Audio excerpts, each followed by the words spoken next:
Hello students, today we will study a topic isomerism in coordination compounds. Firstly, we should know what are isomers. The compounds which have the same molecular formula but differ in their structures are called isomers. Due to the difference in their structures, the isomer have different properties. That's why this phenomena is called isomerism. So, isomerism is basically of two types: structural isomerism, stereoisomerism. In structural isomerism, it arises due to difference in the structure of coordination compound. नाम से clear है, structure isomerism कब arise होगा? जब दो coordination compound की structure में difference होगा. स्टीरियो आइसोमेरिज्म कब अराइज होगा?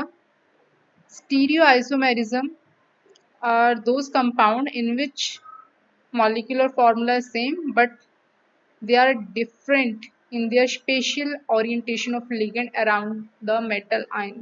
जब इनका स्पेस में लिगेंड्स का ओरिएंटेशन डिफरेंट है तब हम इन्हें बोलेंगे stereo isomerism. Structure isomerism basically of four types: ionization isomerism, hydration isomerism, linkage isomerism, coordination isomerism. Stereo two types का होता है, geometrical isomerism and optical isomerism. सबसे पहले हम बात करेंगे स्ट्रक्चर आइसोमर्स की. स्ट्रक्चर आइसोमर में again four types: linkage, ionisation, coordination, solvate. Solvate को हम हाइड्रेट आइसोमर भी बोलते हैं. फर्स्टली हम शुरू करते हैं लिंकेज से. Linkage isomer are formed by ambidented ligands. ये आपने याद रखना है कि लिंकेज आइसोमर एम्बिडेंट लिगेंड ही फॉर्म करेंगे. एम्बिडेंट लिगेंड होता है जिसमें टू डोनर साइट होती हैं, जो दोनों साइड से अटैच कर सकता है मेटल के साथ, उसे हम बोलते हैं एम्बिडेंटेड लिगेंड. फॉर एग्जांपल ये देखो, कोबाल्ट के साथ पेंटामीन और नाइट्रो लिगेंड लगा हुआ है. इसकी टू डोनर साइड्स है. ये नाइट्रोजन के थ्रू भी बॉन्डिंग कर सकता है, ऑक्सीजन के थ्रू भी बॉन्डिंग कर सकता है. जब ये नाइट्रोजन के थ्रू बॉन्डिंग करेगा तो हम लिखेंगे नाइट्रेटो एन. जब ये ऑक्सीजन के थ्रू बॉन्डिंग करेगा तो इसे इसकी नेमिंग करते वक्त हम इसे लिखेंगे नाइट्रेटो ओ. और इसका लिखने का मेथड ये होगा, इसको लिखने का मेथड ये होगा. और इनकी इसे लिंकेज क्यों बोलते हैं? इनकी मोड ऑफ अटैचमेंट में जो डिफरेंस है, ये नाइट्रोजन के थ्रू बॉन्डिंग कर रहा है मेटल के साथ और ये ऑक्सीजन के थ्रू बॉन्डिंग कर रहा है. यहाँ पे डोनर एटम ऑक्सीजन है और यहाँ पे डोनर एटम एन है, इसलिए हम इसे बोलते हैं linkage isomer. Next type is ionisation isomer. Ionisation isomer involve exchange of ligand between coordination ionisation sphere. इनमें लिगेंड का जो लिगेंड का वो एक्सचेंज होता है. जैसे देखो, कोबाल्ट पेंटामीन सल्फेट, बाहर क्या है? Br, और इसमें क्या है? Br अंदर चला गया और सल्फेट बाहर आ गया. मीन्स कि इनके एनायन डिफरेंस हो गए. यहाँ पे देखो Br नेगेटिव, जब ये टूटेगा वाटर में तो Br नेगेटिव देगा, और यहाँ पे जब ये टूटेगा तो सल्फेटो नेगेटिव देगा. सो ये डिफरेंस है आयनेशन कोऑर्डिनेशन आइसोमर में. Next is coordination isomer. Coordination isomer show interchange of ligand between cationic and anionic sphere of different metal ion. यहाँ पे लिगेंड का इंटरचेंज होगा. यहाँ पे कोबाल्ट के साथ हेक्सामीन लगे हुए हैं और यहाँ पे देखो कोबाल्ट के साथ हेक्सासाइनो लिगेंड लगे हुए हैं. मतलब इन्होंने आपस में इंटरचेंज कर लिया ना. ये अमीन लिगेंड इधर चले गए और ये CN लिगेंड इधर चले गए. सो जब लिगेंड का इंटरचेंज होता है इसे हम बोलते हैं कोऑर्डिनेशन आइसोमर. सॉल्वेट आइसोमर क्या होंगे? इन्हें हम हाइड्रेट आइसोमर भी बोलते हैं. Both complexes differ in their number of water molecule inside the coordination sphere and hydration sphere. जब कोऑर्डिनेशन एंटिटी में, जब या कोऑर्डिनेशन स्फीयर में वाटर मॉलिक्यूल का डिफरेंस होगा उसे हम बोलेंगे सॉल्वेट आइसोमर और we can say hydrate isomer. जैसे देखो यहाँ पे 6 एक्वा लिगेंड लगे हुए हैं और क्रोमियम का कोऑर्डिनेशन नंबर कितना है? 6. इसे हम सेकेंडरी वैलेंस से भी बोलते हैं अकॉर्डिंग टू वर्नर थ्योरी. तो जहाँ पे क्रोमियम के साथ 5 वाटर लिगेंड लगे हुए हैं, एक वाटर लिगेंड बाहर चला गया बट एक Cl को अंदर आना पड़ा. क्यों? क्योंकि हमने सेकेंडरी वैलेंसी नहीं चेंज करनी, वो हमने फिक्स रखनी है. कोऑर्डिनेशन नंबर 6 ही होना चाहिए. सो जब वाटर मॉलिक्यूल का डिफरेंस हो इन कोऑर्डिनेशन पेयर, इसे हम बोलेंगे solvate isomers. Next is stereo isomer. Stereo isomer की हमने पहले भी बात की, इनका स्पेस में एटम्स का अरेंजमेंट और हम कह सकते हैं लिगेंड का अरेंजमेंट डिफरेंट होगा। So stereo isomer are those isomer which have the same molecular formula but they have different arrangement of atom in space. Basically they are of two types, geometrical isomer और optical isomer. Geometrical isomer को हम diastereomer बोलेंगे, optical isomer को हम enantiomer बोलेंगे। enantiomer और diastereomer दोनों में एक सिमिलैरिटी है, ये दोनों non superimposable mirror image होते हैं एक दूसरे के। मतलब जब इनका मिरर इमेज बनता है तब उसी मिरर इमेज को उठाकर इनके ऊपर रखा जाए तो ये सुपर इम्पोज नहीं कर पाते, इस टर्म को हम बोलते हैं non superimposable mirror image. और एनेंशियोमर और डायोस्टीरियोमर में फर्क कैसे पता करते हैं? एनेंशियोमर कायरल होते हैं बट डायोस्टीरियोमर कायरल नहीं होते। कायरल मतलब एनेंशियोमर में एक एटम के अराउंड 4 डिफरेंट एटम लगे हुए होंगे, तो इसे हम बोलेंगे कायरल। सो जो एनेंशियोमर होते हैं दे आर ऑप्टिकली एक्टिव और जो डायस्टेरियोमर होते हैं they are optically inactive. Geometric isomer जिसे हम डायस्टेरियोमर बोलते हैं, ये 2 टाइप्स के होते हैं, सिस और ट्रांस बनाते हैं। ज़्यादा हेट्रोलेप्टिक कम्प्लेक्सेस में देखे जाते हैं और सिस और ट्रांस कम्प्लेक्स फॉर्म करते हैं। सिस किसे बोलेंगे? जब 2 लिगेंड सेम साइड में होंगे उसे हम सिस बोलेंगे, और जब 2 लिगेंड्स ऑपोजिट साइड में लगे हुए होंगे तो उन्हें हम बोलेंगे ट्रांस लिगेंड। जब जिस स्फीयर प्लेनर कम्प्लेक्स बनाएंगे तो इनका कोऑर्डिनेशन नंबर 4 होगा और ऑक्टाहेड्रल कम्प्लेक्सेस में इनका कोऑर्डिनेशन नंबर 6 होगा।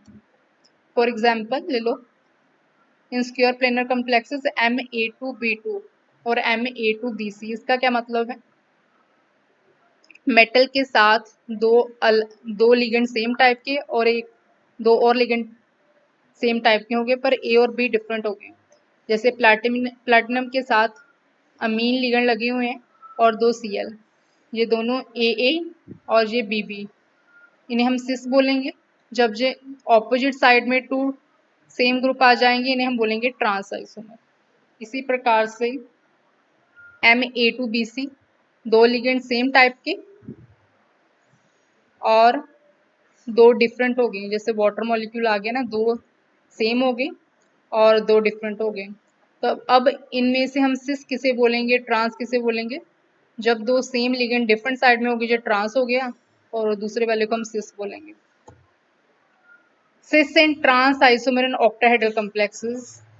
ऑक्टाहेड्रल कम्प्लेक्सेस में कोऑर्डिनेशन नंबर 6 होगा। मेटल के साथ 6 लिगेंड लगे होंगे, वो A4B2 टाइप के भी हो सकते हैं, A4BC टाइप के भी हो सकते हैं और Ma2B2 टाइप के भी हो सकते हैं एक्सेट्रा।